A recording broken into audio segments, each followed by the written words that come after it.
আমরা তিনভাবে কাজ করি: দুর্যোগ পূর্বকালীন সচেতন করা, দুর্যোগ চলাকালীন উদ্ধার কাজগুলো করা, পরবর্তীতে পুনর্বাসনের কাজগুলো আমরা করে থাকি। সিলন টি রপ্তানিতে শীর্ষে। বাংলাদেশের দুর্যোগ কত ধরনের, এখানে হয়তো ঘূর্ণিঝড়ের উপরেই বেশি বলা হচ্ছে, ফোকাস করা হচ্ছে। সাম্প্রতিক সময়ে বাংলাদেশ ভূমিকম্প প্রবণ বাংলাদেশ হিসাবে চিহ্নিত হয়েছে।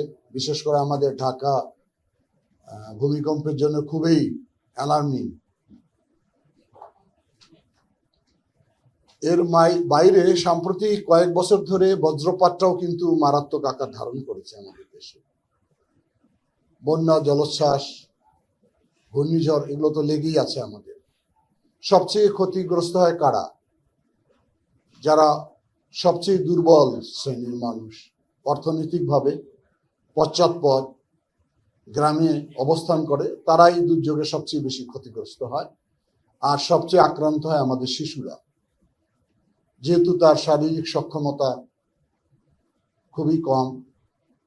ওই কাজটি এই যে সেভ দ্য চিলড্রেন যে মেড ক্লাবের মাধ্যমে 3টি জেলায় শুরু করেছেন, এটি আমার মনে হয় যে সবচেয়ে একটি সঠিক সিদ্ধান্ত গ্রহণ করেছে।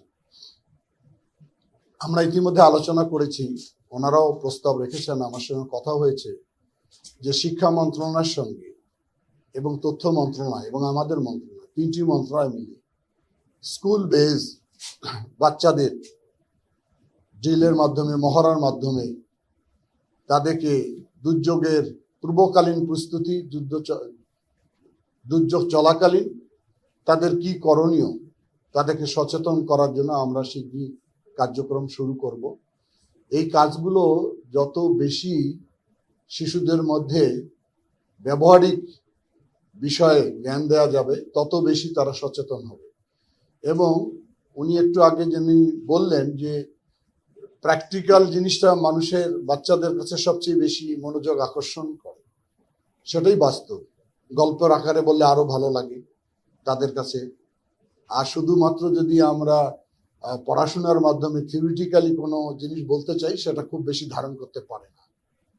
এ কারণেই এই কার্যক্রমটা মেড ক্লাব যে শুরু করেছে, সেটি আমার মনে হয় আগামী দিনে আমাদের শিশুদের এই সক্ষমতা বৃদ্ধি, সচেতনতা বৃদ্ধির জন্য সবচেয়ে বেশি কাজে লাগবে।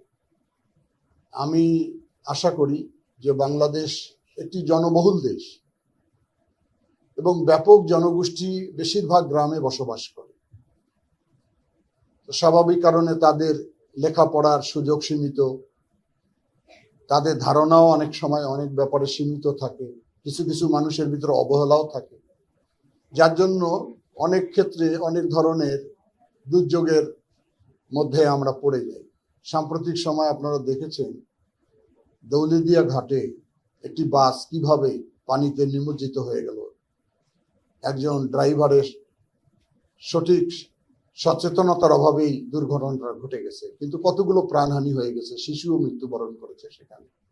এগুলো আমাদের কাঙ্ক্ষিত নয়, কিন্তু আমরা যদি একটু সচেতন থাকতাম, দায়িত্ববোধ থাকতো আমাদের, তাহলে এই দুর্ঘটনাগুলো ঘটতো না। প্রতিদিন সড়ক দুর্ঘটনা ঘটছে, বিশেষ করে যারা বাইক চালাচ্ছে তারা, আমার ধারণা আর কি, অনেক সময় কানে মোবাইল দিয়ে, হাত দিয়ে বাইক চালাচ্ছে বেশিরভাগ সময়। তারা যদি সেখানে সচেতন থাকে, তাহলে এই দুর্ঘটনাগুলো কিছুটা হয়তো আমরা সরে আসতে পারি। আমি আশা করি আমাদের সরকার আমাদের নির্বাচনী ইশতেহারে এই দুর্যোগের ব্যাপারে অত্যন্ত গুরুত্ব দিয়ে কিছু কথা বলেছে। আমরা ধীরে ধীরে সেটা বাস্তবায়ন করতে যাব। এই দুর্যোগ মোকাবেলার জন্য প্রত্যেকটি শ্রেণী পেশার মানুষের সহযোগিতাই হলো মুখ্য। আর আজকের এই প্রচেষ্টাকে আমি সাধুবাদ জানাই আবারও, যে বিশেষ করে শিশুদের মধ্যে তাদের এই সচেতনতা তৈরি করতে পারলে দুর্যোগের ক্ষতি কমিয়ে আনা সম্ভব হবে। এবং আমরা বিশেষ করে শিশুদের মাধ্যমে অভিভাবকরাও কিন্তু লার্ন করতে পারে, শিখতে পারে। কারণ বাচ্চাদের কাছে আমরা অনেক সময় জানতে চাই, শিখতে চাই যে স্কুলে কি পড়ালো। আর আমরা যদিও শিক্ষা কারিকুলামে এই দুর্যোগের ব্যাপারে বলা রয়েছে, পাঠও আছে, কিন্তু এখানে কোনো প্রশ্ন করা হয় না, কোশ্চেন করা হয় না। সেটাও আমরা অন্তর্ভুক্ত করতে চাই যে সামনের পরীক্ষাগুলোতে যাতে অবশ্যই দুর্যোগের উপরে শিক্ষা প্রতিষ্ঠানগুলো থেকে প্রশ্ন রাখা হয় এবং সেখানে যাতে আমাদের শিক্ষার্থীরা অংশগ্রহণ করতে পারে। আমি আর কথা বাড়াতে চাই না। একটা সুন্দর অনুষ্ঠানে আমাকে আমন্ত্রণ জানানোর জন্য আবারও ওনাদেরকে অভিনন্দন জানাই।